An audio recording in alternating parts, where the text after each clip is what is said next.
తెలిసిందే. మతోన్మాద శక్తులు ఈ మధ్య కాలంలో మరీ ఎక్కువగా పేటరేగిపోతున్నారు.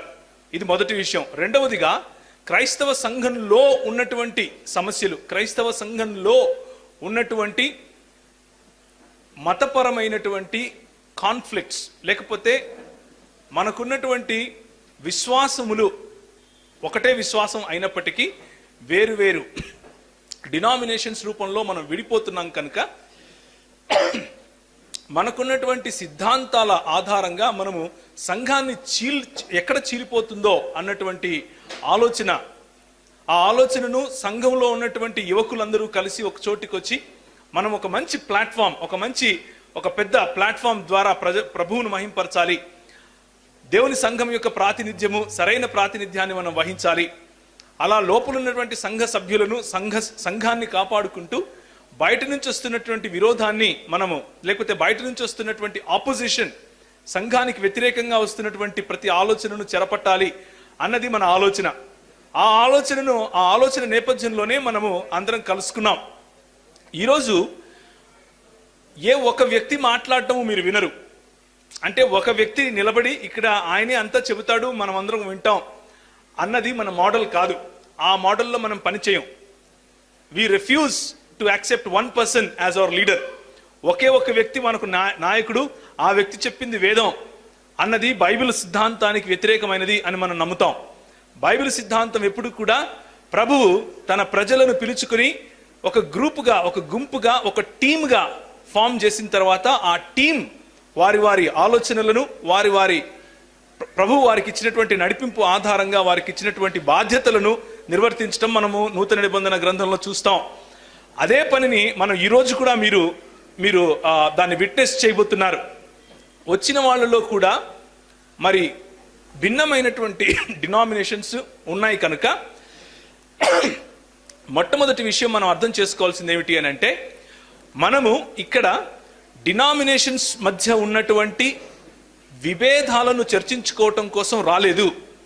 మనం ఇక్కడికి వచ్చింది ఎందుకు అని అంటే, క్రైస్తవుడు అన్నటువంటి ఒకే ఒక్క ఆ మాట కోసం, యేసుక్రీస్తు అనుచరుడు, యేసుక్రీస్తును 100% దేవునిగాను 100% మానవుడిగాను నా పాప పరిహారముల నిమిత్తం ఆయన తన్ను తాను బలిగా అర్పించుకుని నన్ను రక్షించుకున్నాడు అన్నటువంటి ఒకే ఒక్క ఫెయిత్, ఒకే ఒక్క విశ్వాసము కారణంగా మనము ఒకటయ్యే ప్రయత్నం అవుతున్నాం. ఇది మాత్రమే మనకు ఆధారం. ఈ ఆధారాన్ని ముందు మనం చూడబోతున్నాం ఈ రోజంతా కూడా. చివరిగా, ఆఖరిగా మన మధ్యలో ఒకవేళ మరి చీఫ్ గెస్ట్గా మనం పిలిచినటువంటి కంచె ఐలయ్య గారు కూడా ఉంటారు. సామాజిక స్పృహ కలిగి ఉండటానికి, క్రైస్తవ సమాజంలో సామాజిక స్పృహ ఎంత అవసరం, ఏ విధంగా క్రైస్తవులు ఈ దేశానికి, ఈ ప్రపంచానికి ఉపయోగపడుతున్నారు అని ఒక క్రైస్తవేతరుల నుంచి కూడా వినవలసిన అవసరం మనకు ఉంది. కాబట్టి అలాంటి ప్రయత్నం కూడా మనం చేస్తాం. ఇక ముందుకు వెళితే ఒకసారి నాతో కనుక మీరు యెషయా చెప్పినటువంటి మాటలను ఒకసారి గమనిస్తే, నేను కొద్ది నిమిషాల్లో ఈ ఉపోద్ఘాతాన్ని, లేకపోతే ఈ ఇంట్రొడక్షన్ని ముగించే ప్రయత్నం చేస్తాను. యెషయా గ్రంథము 1వ అధ్యాయము. చక్కటి మాటలు ప్రభు అయిన యేసు, మన దేవుడు మనకిచ్చినటువంటి మాటలు. యెషయా గ్రంథము 1వ అధ్యాయము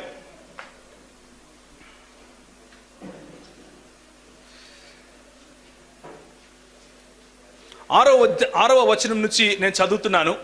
దయచేసి మీ బైబిల్, మీరు ఏ భాష చదివినా పర్వాలేదు, మీ బైబిళ్లలో నేను చదివే ఈ మాటలను అనుకరించండి. నిన్ను విడువను, నిన్ను ఎడబాయను, నిబ్బరము కలిగి ధైర్యముగా నుండుము. వారికిచ్చదనని నేను వారి పితరులతో ప్రమాణము చేసిన ఈ దేశమును నిశ్చయముగా నీవు ఈ ప్రజల స్వాధీనము చేసేదవు. అయితే నీవు నిబ్బరము కలిగి జాగ్రత్త పడి బహుధైర్యముగా నుండి నా సేవకుడైన మోషే నీకు ఆజ్ఞాపించిన ధర్మశాస్త్రమంతటిని చొప్పున చేయవలెను. నీవు నడుచు ప్రతి మార్గమున చక్కగా ప్రవర్తించినట్లు నీవు దాని నుండి. యెహోషువ గ్రంథము 1వ అధ్యాయం. నేను యెహోషువ నన్ను క్షమించండి. యెహోషువ గ్రంథము. నీవు నడుచు ప్రతి మార్గమున చక్కగా ప్రవర్తించినట్లు నీవు దాని నుండి కుడికి గాని ఎడముకు గాని తొలగిపోకూడదు. ఈ ధర్మశాస్త్ర గ్రంథమును నీవు బోధింపక తప్పిపోయకూడదు. దానిలో వ్రాయబడిన వాటన్నిటిని ప్రకారము చేయుటకు నీవు జాగ్రత్త పడునట్లు దివారాత్రము దాని ధ్యానించినడలా నీ మార్గమును వర్ధిల్ల చేసుకుని చక్కగా ప్రవర్తించదవు. నేను నీకు ఆజ్ఞ ఇచ్చిచున్నాను కదా, నిబ్బరము కలిగి ధైర్యముగా ఉండుము, దిగులు పడకుము, జడియకుము. నీవు నడుచు మార్గమంతటిలో నీ దేవుడైన యెహోవా నీకు తోడయుండును. ఈ మాటలను నేను మీ ముందుకు తీసుకొని రావడానికి కారణం ఏమిటి అని అంటే, ఈరోజు క్రైస్తవ సమాజం, ముఖ్యంగా తెలుగు భాష మాట్లాడే క్రైస్తవ సమాజానికి ఉన్నటువంటి సమస్యలు 3 రకాలు. మొదటి సమస్య నేను ఒక 5 నిమిషాలు మీ ముందు పెట్టిన తర్వాత, రెండవ సమస్యగా మరి మన మధ్యలో జార్జ్ గారు ఉన్నారు, ఆయన కూడా నాతో పాటు ఈ విషయాన్ని మీ ముందు పెడతారు. మొదటి విషయము faithlessness which is equal to fear, లేకపోతే భయం. దానికి కారణము విశ్వాస రహిత జీవితం. Fear is the result of faithlessness. భయం అన్నది విశ్వాసము లేకపోవడం కారణంగా వచ్చింది. ఈ భయం అన్నది క్రైస్తవ సమాజాన్ని పట్టుకున్నటువంటి మహాపాతకాల్లో ఒకటి. క్రైస్తవ సమాజాన్ని తన సంకెళ్లలో బంధించినటువంటి మహాశక్తులలో ఒక శక్తి ఏమిటి అని అంటే, మనకు నేర్పించినటువంటి పిరికితనం. మన ప్రభు మనకేం నేర్పించాడు అంటే, నేను మీకు ఇచ్చినటువంటి ఆత్మ పిరికితనముతో కూడినటువంటి ఆత్మ కాదు, కానీ మీలో ఉన్నటువంటి ఆత్మ లోకములో ఉన్నవాడి కంటే కూడా బలవంతుడు అని మనకు ప్రభు నేర్పిస్తే, మనం మాత్రం పిరికితనాన్ని మన సంఘాలకు, మన మనసుల్లో వాటిని నూరిపోసే ప్రయత్నం చేస్తున్నాం అన్నది నా అభిప్రాయం. అయితే పిరికితనం అన్నది దానికి గనక సరైన నిర్వచనం ఇస్తే దాని అర్థం ఏమిటి అని అంటే, మన ప్రభు అయినటువంటి దేవుని పైన నమ్మకం లేకపోవటం, ఆయన గొప్ప కార్యాలు చేస్తాడు అన్నటువంటి నమ్మకం లేకపోవటం, ఆయన మనల్ని నడిపించగల శక్తి గలవాడు అన్నటువంటి నమ్మకం లేకపోవటం. అందుకనే యెహోషువ గ్రంథంలో నుంచి ఈ విషయాలను నేను మీకు గుర్తు చేశాను. క్రైస్తవ సంఘంగా మనము పిరికి పందలుగా ఉండకూడదు. మనకు చాలాసార్లు మన ముందుకొచ్చే వాక్య భాగాలు ఏమిటి అని అంటే, మనల్ని మనం తగ్గించుకుని ఉండాలి, మనల్ని మనం హెచ్చుకుపోకూడదు, అనవసరమైనటువంటి మాటలు మాట్లాడకూడదు, అలాగే మనము రెచ్చగొట్టే రీతిగా ఉండకూడదు. ఇలాంటివన్నీ కూడా మన ముందుకు వస్తూ ఉంటాయి. ఇవి మన సంఘాల్లో మనం చదువుతూ ఉంటాం, మనం నేర్చుకుంటూ ఉంటాం, మన ప్రజలకు చెబుతూ ఉంటాం. అయితే తగ్గించుకుని ఉండటం అని అంటే పిరికితనంతో ఉండటం అన్నటువంటి అర్థం అని ఎవరు చెప్పారు మనకు అనేది నాకు అర్థం కావట్లేదు. స్టెఫెను ఆనాడు పిరికి పందగా ఉంటే ఈరోజు మనకు సౌలు పౌలుగా మారి ఉండేవాడు కాదు. పిరికితనం అంటే సత్యాన్ని ఉన్నట్లుగా చెప్పలేకపోవటం. పిరికితనం అంటే నిన్ను రక్షించినటువంటి ప్రభువును దూషిస్తూ ఉన్నప్పుడు నీ ప్రభువు కోసం స్పైన్లెస్ క్రీచర్గా, లేకపోతే ధైర్యము లేకుండా వెన్నెముక లేనటువంటి సమాజముగా ఉండే సమాజము పిరికి పందల సమాజం అని పిలుస్తారు. ప్రభువు మనకిచ్చే పిలుపు పిరికి పందల లాంటి సమాజంగా ఉండటం కాదు. ప్రభువు మనకిచ్చేటటువంటి పిలుపు జ్యోతులుగా వెలగాలి అన్నటువంటి పిలుపు. ప్రభువు మనకిచ్చే పిలుపు కొండ మీద కట్టబడినటువంటి నగరం లేకపోతే పట్టణము మరుగు చేయబడదు అన్నటువంటి పిలుపు. మనము మెరవటానికి, మనము ప్రజలను ఆకర్షించటానికి, ధైర్యంగా ప్రభు కోసము నిలబడటానికి పిలువబడ్డాం. ఆ పిలుపును మర్చిపోతున్నామేమో. ఈరోజు ఉదయము మనల్ని మనము ఒకసారి ఆత్మావలోకనం చేసుకోవాలి. మన పిలుపు ధైర్యము కలిగి, నిబ్బరము కలిగి ప్రభువును వెంబడించటం. ధైర్యము కలిగి, నిబ్బరము కలిగి ప్రభువును వెంబడించటం అంటే హెచ్చుకుపోవటం కాదు. ధైర్యము కలిగి ప్రభువు కోసం నిలబడటం అంటే ఉన్నది ఉన్నట్లుగా, సత్యాన్ని సత్యముగా, అసత్యాన్ని అసత్యముగా ప్రేమతో ప్రకటించటం. ఇలాంటి ప్రకటన చేయటం, అలాంటి ప్రకటన ద్వారా ప్రజలను పురికొల్పటం క్రైస్తవ సంఘంగా మనకు ప్రభు ఇచ్చినటువంటి ఆజ్ఞ, క్రైస్తవ సంఘంగా మనకు ప్రభు ఇచ్చినటువంటి పిలుపు. కనుక ఒకవేళ మనము నిబ్బరము కలిగి, ధైర్యము కలిగి దేవుని గ్రంథమైనటువంటి ఈ బైబిలును, ఈ 66 పుస్తకాలు ఉన్నటువంటి దేవుని వాక్యాన్ని, అది మనకిచ్చేటటువంటి దృక్పథాన్ని ఆధారం చేసుకొని బ్రతికేందుకు మనకు వెన్నెముక లేకపోతే, మనకు అలాంటి చేవ లేకపోతే, మనకు అలాంటి స్ఫూర్తి లేకపోతే క్రైస్తవులము అని పిలువబడటానికి సిగ్గుకరంగా ఉండాలి. క్రైస్తవులము అని పిలువబడటానికి మనము వద్దని చెప్పాలి.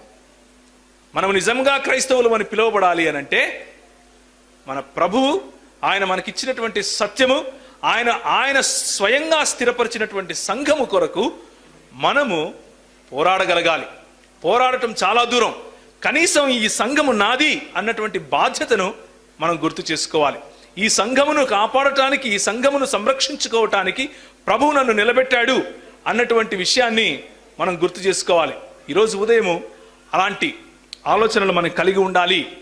రానున్న సమయాల్లో మనం ఎదుర్కొనబోయే సమస్యలు, సంఘము లోపల నుండి, సంఘము బయట నుండి వచ్చేటటువంటి దృక్పథరీత్యా మనకున్నటువంటి సమస్యలు, అలాగే సామాజికంగా మనకు వచ్చే సమస్యలు, దానికి పైగా సామాజిక సమస్యలను రెచ్చగొట్టి మనల్ని చిన్నాభిన్నం చేయాలనుకుంటున్నటువంటి రాజకీయ ఎత్తుగడలు, వీటిని అర్థం చేసుకోవటానికి ఈ రోజంతా కూడా కేటాయించాలి అని అనుకున్నాం. కనుక నిబ్బరము కలిగి ధైర్యముగా ఉండి ప్రభు కొరకు, ఆయన సత్యము కొరకు నిలబడేవారు ఈరోజు చాలా సంతోషిస్తారు. అలాంటి అవగాహన లేని వారు నేర్చుకునే అవకాశం కూడా ఉంది. కనుక మొదటి విషయం, మనలో భయం పారద్రోలాలి. మనకున్నటువంటి విశ్వాసరాహిత్యం, విశ్వాసం లేని ఆ భయం మన మనసుల్లో నుంచి పారద్రోలాలి. భయం ఉన్న నాళ్ళు మనం భయానికి దాసులుగా ఉంటాం, కానీ ప్రభువుకు దాసులుగా ఉండలేం. ప్రభువుకు దాసులుగా ఉన్నవాడు భయానికి దాసుడుగా ఉండలేడు. ఈ రెండు యజమానులకు ఒకడు దాసత్వం చేయలేడు అని మన ప్రభు చెప్పాడు. కాబట్టి ఈరోజు ఉదయం మొదటి పాయింట్గా మనం మన ప్రభువుకు దాసులుగా ఉండాలి, భయానికి కాదు అన్నటువంటి విషయాన్ని నేను మీకు పిలుపునిస్తున్నాను. రెండవ విషయము చూసుకున్న తర్వాత నేను తిరిగి కంక్లూడ్ చేస్తాను, తెలుగులో ట్రాన్స్లేట్ చేస్తాను. What the church can be divided into two categories. సంఘము రెండు విధాలుగా దాన్ని విభజించవచ్చు.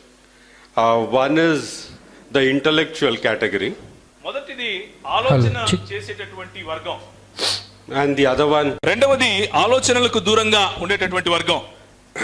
the intellectual category, they are people who, they think that they know everything. బుద్ధి కలిగి ఆలోచన చేసే ఈ సమాజం, ఈ వర్గం ఏమనుకుంటుంది అంటే నాకు అన్నీ తెలుసు అని అనుకుంటుంది. And there are people who are opposed to intellectual thinking. ఇంకొక వర్గం ఏమిటి అని అంటే ఇలా అన్ని తెలుసు, లేకపోతే ఇలాంటి ఆలోచనలు కలిగి ఉండాలి, ఇలా గొప్పగా మేధావి వర్గం అని అనుకుంటాం కదా, అలాంటి వారు మరి ఎక్కువగా విశ్వాసంలో ఉండలేరు, కాబట్టి అది నాకు వద్దు అని అనుకుంటారు. These people say they should not discuss with they should not debate or argue with the other faith people. రెండో వర్గం వారు ఏమనుకుంటారు అని అంటే మనం ఎక్కువగా చర్చించకూడదు, అవతలి వారితో మరి వాగ్వివాదాలకి దిగకూడదు, లేకపోతే చర్చించి సత్యాన్ని స్థిరపరచాలి అన్నటువంటి ఆలోచనలకు వెళ్ళకూడదు అని అనుకుంటారు. And on the other side, the intellectual side, they think that they should always be on the stage. తర్వాత మొదటి వర్గం ఏమో ఎప్పుడు మేమే ఎక్కువగా ఆలోచించగలుగుతాము, మేము మాత్రమే సరిగ్గా చెప్పగలుగుతాము, కాబట్టి మేము మాత్రమే ఎప్పుడు కనిపించాలి అని అనుకుంటారు. So the church is divided that way. ఈ విధంగా రెండు వర్గాలుగా దేవుని సంఘము విడిపోయి ఉంది. And one more thing that we observe in the church is the people, the pastors or the elders who oppose the intellectual thinking. ఇంకో విషయం మనం ఏం గుర్తుపెట్టుకోవాలి అంటే, ఎవరైతే ఇలా ఆలోచన కలిగి ఉండేవారు ఉంటారో అలాంటి వారిని నాయకత్వం కూడా మరి దూరం పెడుతుంది. No, people who oppose, the pastors or elders who oppose intellectual thinking, what they think, they do that because they don't want to answer questions. ఎక్కువ భాగంగా ఇలాంటి ఆలోచన కలిగి ఉన్నటువంటి వాళ్ళను, అలాంటి వారికి నాయకత్వం ఇవ్వటానికి ఇప్పుడున్నటువంటి పాస్టర్ల సముదాయము ఎందుకు సంతోషపడదు అని అంటే, వాళ్ళకి స్వయంగా కూడా ఎవరైనా ప్రశ్నిస్తే సమాధానం చెప్పేందుకు సరైనటువంటి శిక్షణ కలిగి ఉండరు, అలాగే అలాంటి సిద్ధపాటు కూడా వారికి ఉండదు. And as Christians we should answer questions. కానీ మనకు క్రైస్తవులంగా మనకు అడిగినటువంటి ప్రశ్నలకు సమాధానం ఇవ్వటము మన బాధ్యత. If Jesus is our example, మన యేసు క్రీస్తు ప్రభువు గనుక మనకు ఉదాహరణ అయితే, he answered questions. ఆయన ప్రతి ప్రశ్నకు సమాధానం చెప్పారు. And in fact, more than answering, he asked questions. కేవలము ప్రశ్నకు సమాధానం చెప్పటమే కాదు, కానీ తిరిగి ప్రశ్నించారు. He asked around 318 to 320 questions in the New Testament. ఆయన 3.5 సంవత్సరాల్లో కేవలం 380 పైగా ప్రశ్నలు సంధించారు. And the questions that were asked to Jesus were 118 or something. కేవలం 180 ప్రశ్నలు మాత్రమే యేసుక్రీస్తును మిగిలిన వారు అడిగారు.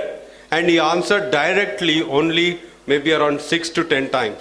6 నుంచి 10 సార్లు మాత్రమే అడిగిన ప్రశ్నకు సూటిగా సమాధానం చెప్పారు. మిగిలిన అన్ని చోట్ల ఆయన తిరిగి ప్రశ్నించారు. So if Jesus is our example, we should adapt what Jesus did.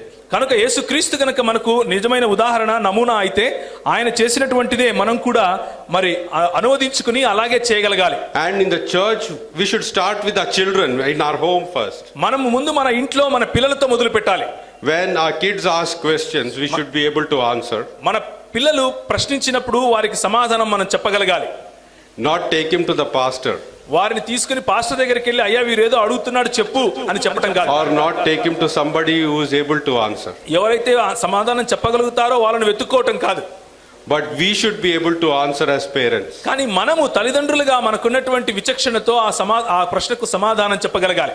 That means what? We should work hard. దానికి అర్థం ఏమిటి అని అంటే మనం కష్టపడి నేర్చుకోవాలి. We should read our Bible first. మన బైబిల్ను చదవగలగాలి ముందు. We cannot be lazy. మనము సోమరిపోతులుగా ఉండకూడదు. That's what we should do as Christians. మనము క్రైస్తవులముగా అలా పని చేయాలి. So, I mean, that's what Jesus did too. If you read Luke chapter 2, ఒకసారి కనుక లూకాసు వార్త 2వ అధ్యాయం చదివితే, when he was 12 years old, ఆయన 12 సంవత్సరాలు ఉన్నప్పుడు they were amazed. Why were they amazed? వారు చాలా అసలు ఆశ్చర్యపోతున్నారు. ఎందుకు ఆశ్చర్యపోయారు? For two things. 2 విషయాల కోసం. One, the answers that he gave, మొదటిది ఆయన ఇచ్చినటువంటి సమాధానాలు, and the questions that he asked. రెండవది ఆయన అడిగినటువంటి ప్రశ్నలు. Are we like that? మనము ఆ విధంగా ఉన్నామా? You know, there is no age limit for this.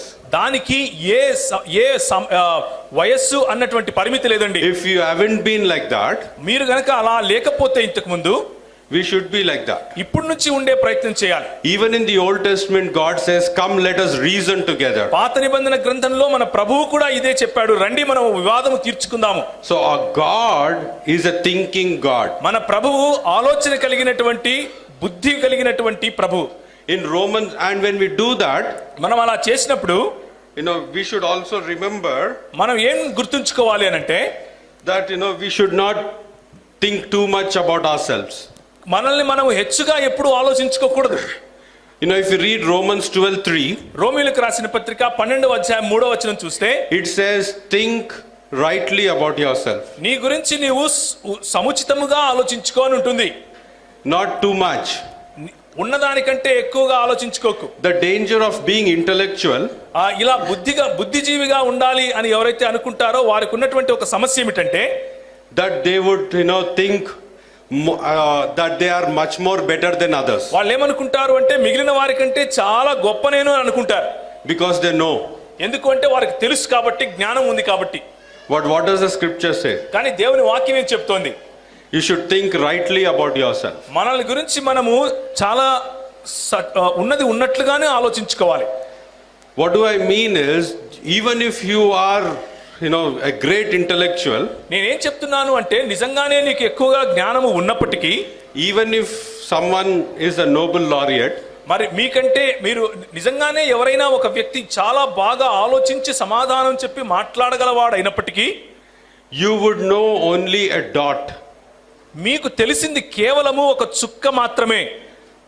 There is much more you not know. మీకు తెలియనిది మీకు తెలిసిన దానికంటే చాలా ఎక్కువ.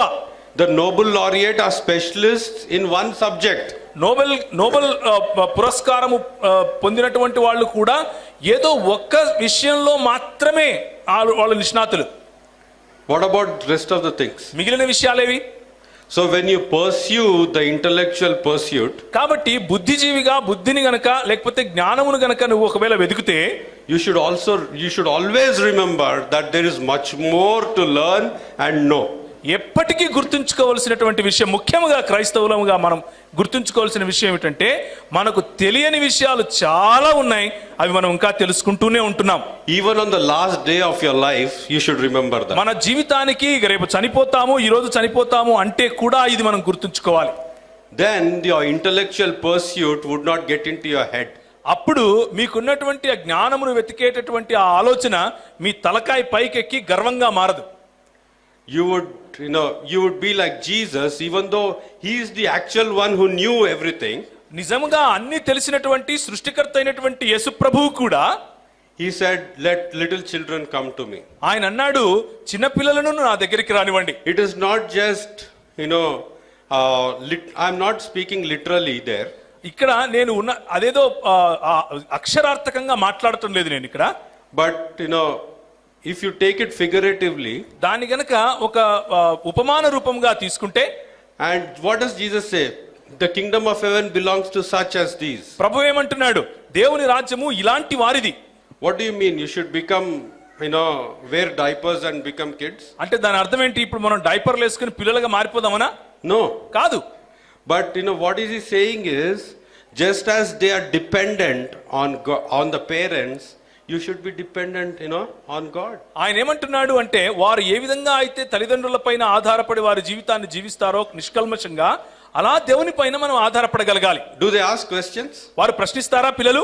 I would give you an example. నేను ఒక చిన్న ఉదాహరణ చెప్తాను. See, right in front of my house, నా ఇంటికి ఎదురుగా there was a drunkard who was carrying a kid, small kid. ఒక చిన్న పిల్లవాడిని ఎత్తుకుని వాళ్ళ నాన్న తాగుబోతు తీసుకెళ్తున్నాడు.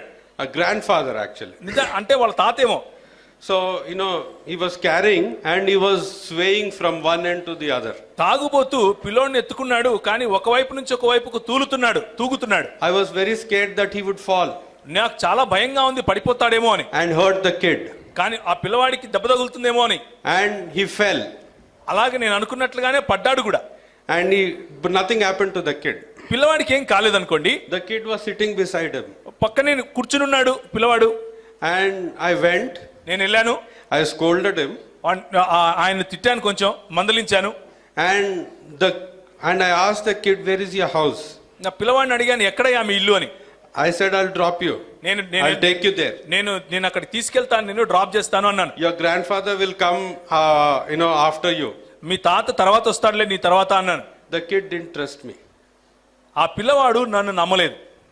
Even though his grandfather fell down, even if he had been hurt, he would not trust me. వాళ్ళ తాత తాగి కింద పడినా, ఒకవేళ దాని కారణంగా ఆ పిల్లవాడికి దెబ్బ తగిలినా సరే నన్ను నమ్మడు, వాళ్ళ తాతనే నమ్ముతాడు. Why? ఎందుకు?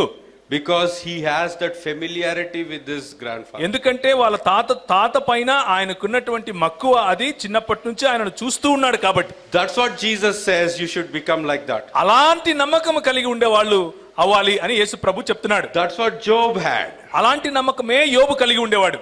Even though he lost everything, did he trust him? ఆయన అంతా కోల్పోయాడు, ఆ తర్వాత కూడా నమ్మాడా? Did he ask questions? He had questions, but still he trusted God. ఆయనకు ప్రశ్నలు ఉండేవి, అయినప్పటికీ ఆయన నమ్మాడు. So that's what we should do. అది మనం చేయాలి. When we pursue intellectual things, మనము బుద్ధిజీవులముగా జ్ఞానమును సంపాదించుకునే ఈ ప్రయాణంలో అలా ఉండాలి. just like Jesus, యేసు ప్రభువు వలె ఉండాలి. just like our God, మన దేవుని వలె ఉండాలి. who is our example. మనకు ఆయనే నమూనా. అలాగే ఇక మూడవ విషయానికి వస్తే, కింగ్డమ్ మైండెడ్నెస్ వర్సెస్ డినామినేషనలిజం లేకపోతే సెక్టేరియనిజం. మనకున్నటువంటి మూడవ సమస్య, మొదటి సమస్య భయం అని చెప్పాను. దానికి అది దేనికి విపరీతం అనంటే విశ్వాసం లేకపోవడానికే దానికి కారణం అని చెప్పాను. రెండవ మాట మనం ఏం చూసాము, ఏమి అర్థం చేసుకున్నాము అనంటే ఇంటలెక్చువలిజం వర్సెస్ నాన్ ఇంటలెక్చువలిజం. లేకపోతే కొందరేమో బుద్ధిజీవులుగా ఉంటారు, వారికి గర్వం. కొందరేమో బుద్ధిజీవులుగా కాకుండా అసలు అలా ఉండకూడదు అని అనుకుంటారు. అలాంటి వారు మరి దేవుని వాక్యాన్ని చదవటానికి, దాంట్లో లోతులు చూడటానికి వారికి ఇష్టం లేదు కాబట్టి అలా తయారవుతారు అన్న విషయం చూసాం. మూడో విషయం మనం ఏం చూస్తున్నాము అనంటే, దేవుని సంఘాన్ని కేవలము 4 గోడలకు కట్టిపడేసి, దేవుని సంఘాన్ని కేవలము నా బుద్ధికి సరిపోయేట్లుగా మలుచుకొని, నేను చెప్పింది మాత్రం వినేవారే నా గొర్రెలు అనుకునేట్లుగా నిజంగా ప్రజలను గొర్రెలను చేసి తిరుగుతూ ఉంటారు. డినామినేషనలిజం లేకపోతే సెక్టేరియనిజం అని అంటారు దీన్ని. ఆ సెక్టేరియనిజం ఈరోజు తెలుగు రాష్ట్రాల్లో ఉన్నటువంటి క్రైస్తవుల పైన ఒక పెద్ద శాపంగా మారింది. ఈ సెక్టేరియనిజం కారణంగా దేవుని రాజ్యం యొక్క విశాలత, దేవుని రాజ్యం అంటే యేసుక్రీస్తు యొక్క శరీరము, దేవుని రాజ్యములో న్యాయము, నీతి, పరిశుద్ధాత్మయందలి ఆనందం ఉంటుంది. దేవుని రాజ్యంలో న్యాయం ఉంటుంది, దేవుని రాజ్యంలో విధవరాండ్లను చూసుకునేందుకు మనసుంటుంది, దేవుని రాజ్యంలో అనాథలను కాపాడేందుకు మనసుంటుంది, దేవుని రాజ్యంలో మరి ఎవరైతే ప్రయాణికులు ఉన్నారో లేకపోతే ఫారినర్స్ ఉన్నారో అలాంటి వారిని సంరక్షించేందుకు విధి విధానాలు ఉంటాయి అన్నటువంటి ఇంగితము కూడా మర్చిపోయినటువంటి సంగతులు ఈరోజు క్రైస్తవ సంఘము గమనిస్తూ ఉంది. దానికి కారణం ఏమిటి అని అంటే, we are all tied up in our own secluded places. మనము ఏర్పరచుకున్నటువంటి మన చిన్న చిన్న రాజ్యాలు, కోటలు కట్టుకొని వాటిల్లో స్థిరపడిపోయాం. కానీ ప్రభు మనకిచ్చేటటువంటి పిలుపు, ఈరోజు మన సెమినార్లో మనకున్నటువంటి పిలుపు ఏమిటి అని అంటే, వైడన్ యువర్ ఐస్, మీ కనులను ఇంకొంచెం ఎక్కువగా తెరవండి. వైడన్ యువర్ హార్ట్స్, మీ హృదయాలను ఇంకొంచెం ఎక్కువగా తెరవండి. వైడన్ your intellectual capabilities so that you can include everyone in to the Kingdom of God. దేవుని యొక్క ఈ రాజ్యంలో మరింత మందిని చేర్చుకునేందుకు, ఆకర్షించేందుకు ఈ డినామినేషనల్ సెక్టేరియన్ మనసులు అంటే డినామినేషన్కు కట్టుకున్నటువంటి గోడలను పడగొట్టడానికి మనము మన మనసులను తెరవాలి. అది ఎవరైనా సరే, ఎలాంటి డినామినేషన్కు సంబంధించిన వారైనా సరే, మొదట యేసు క్రీస్తు యొక్క స్వరూపములో దేవుని స్వరూపములో ఉన్న వ్యక్తి అని గుర్తించే మనసు మనకు కావాలి. అలా గుర్తించిన తరువాత నువ్వు నీకంటే నేను గొప్పవాణ్ణేం కాదు అని క్రీస్తుకు కలిగినటువంటి మనసు మనం కలిగి ఉండాలి. సో మూడవదిగా మనం చూడాల్సింది ఏమిటి అని అంటే, ఎప్పుడు మన తెలుగు రాష్ట్రాల్లో మంచి ఒక రివైవల్ లేకపోతే ఒక మంచి ఆధ్యాత్మికంగా మేల్కొల్పు వస్తుంది అని అంటే, ఈ సంఘము కేవలం ఒక డినామినేషన్ కాదు, ఈ సంఘము నిజముగా దేవుని యొక్క శరీరము, ఈ సంఘము నిజముగా నా ఆలోచనల కంటే చాలా పెద్దది, ఎత్తైనది అన్నటువంటి దృక్పథంలోకి వెళ్ళినప్పుడు వస్తుంది. ఇక నాలుగవదిగా ఓనర్షిప్, మనకంటూ ఒక బాధ్యత, మనకంటూ ఒక ఇది నాది అన్నటువంటి స్ఫూర్తి, ఇది నాది అన్నటువంటి బాధ్యత. ఈ బాధ్యతలను మనం కలిగి ఉండాలి. ఈరోజు గణతంత్ర దినోత్సవం మనం జరుపుకుంటున్నాం. ఒక్కసారి మనం అందరం లేచి నిలబడి క్రిందికి వెళ్ళి జెండా వందనం చేస్తాం. జెండా వందనం చేసిన తర్వాత మళ్ళీ పైకి వస్తాం. జెండా వందనం చేసిన తర్వాత మనకు సెషన్స్లోకి మనం వెళ్తాం. ఇప్పుడు సెషన్స్లో దేవుని వాక్యంలో నుండి మరి ప్రీచింగ్ సెషన్స్ కంటే కూడా ఎక్కువగా బాధ్యతలను, అంటే సంఘం పట్ల నీకు సంఘంలో ఒకవేళ ఎన్నుకున్నటువంటి నాయకత్వం ఇవ్వకపోయినా, అంటే ఎలక్టెడ్ నాయకత్వం ఇవ్వకపోయినా, దేవుడు గాడ్ అపాయింటెడ్ నాయకత్వం మనకు నాయకత్వం అంటే పదవి కాదు, నాయకత్వం అంటే బాధ్యత, నాయకత్వం అంటే సేవ చేసే దృక్పథం, నాయకత్వం అంటే అవతలి వాడి యొక్క బాగును కోరి, అవతలి వాడి విశ్వాస బాగును కోరి, అవతలి వాడి యొక్క శారీరకముగాను అలాగే సంఘ పరిచర్యలో అందరినీ కలుపుకొని పోవాలి అన్నటువంటి ఆలోచన కలిగి ఉండే నాయకత్వం మనం పొందాలి. కాబట్టి ఆ బాధ్యతను నెరవేర్చడం కోసం కావలసినటువంటి అన్ని టూల్స్, అన్ని ఉపకరణాలు ఈరోజు ఇచ్చే ప్రయత్నం చేస్తాం. అందులో ప్రాముఖ్యంగా సరైన రీతిలో బైబిల్ని అర్థం చేసుకునే పద్ధతి, రెండవదిగా సరైన రీతిలో బైబిల్ను అర్థం చేసుకోకపోవడం కారణంగా ఎలాంటి సెక్ట్స్, ఎలాంటి ఉపశాఖలు కూడా కాదు, దేవుని సంఘానికి వ్యతిరేకంగా ఉంటూ నేను దేవుని సంఘం అని చెప్పుకుంటున్నటువంటి శాఖలు ఏ విధంగా బయలుదేరాయి, వాటిని ఏ విధంగా అడ్డుకోవాలి అన్నటువంటి సమాచారం మనం చూస్తాం. ఈరోజు నేను ఇంతకుముందు చెప్పినట్లుగా ఒక వ్యక్తి పైన ఆధారపడి జరిగే దేవుని యొక్క వాక్య పరిచర్య అన్న ఆలోచన మీలో రాదు ఈరోజు. ఎందుకు అనంటే, ఒక వ్యక్తే ఇక్కడ నిలబడుకొని మాట్లాడు, భిన్నమైనటువంటి వ్యక్తులు మాట్లాడటం మీరు చూస్తారు. ప్రతి ఒక్కరికి ప్రభు ఇచ్చినటువంటి తలాంతు చొప్పున మనకు నేర్పించే ప్రయత్నం చేస్తారు. మనం నేర్చుకునే మనసు కలిగి ఉండాలి. పెద్ద చిన్న, నాకు ఎక్కువ తెలుసు అన్నటువంటి తారతమ్యాలు లేకుండా మనము రానున్న రోజుల్లో ఇంకా ఎక్కువగా లీడర్స్, ఇంకా ఎక్కువగా నాయకులను మనము లేవదీయాలి అన్నటువంటిది మన ఆలోచన. ఆ ఆలోచనను మరి మనసులో ఉంచుకుంటూ మనం ఇక్కడ నుంచి బయలుదేరదాం. మనకు చైర్లు తీసుకెళ్లాల్సిన అవసరం లేదు. అందరూ ఒకసారి లేచి నిలబడదాం దయచేసి. మొదటిగా వెనక కూర్చున్నటువంటి స్త్రీలు, లెఫ్ట్ హ్యాండ్ సైడ్లో కూర్చున్నటువంటి స్త్రీలు, మీరు క్రిందికి దిగి వెళ్ళిపోతారు. మీరు క్రిందికి దిగి వెళ్ళిపోయిన తర్వాత ఇదే లెఫ్ట్ హ్యాండ్ సైడ్ ఉన్నటువంటి పురుషులు కిందికి దిగుతారు. ఆ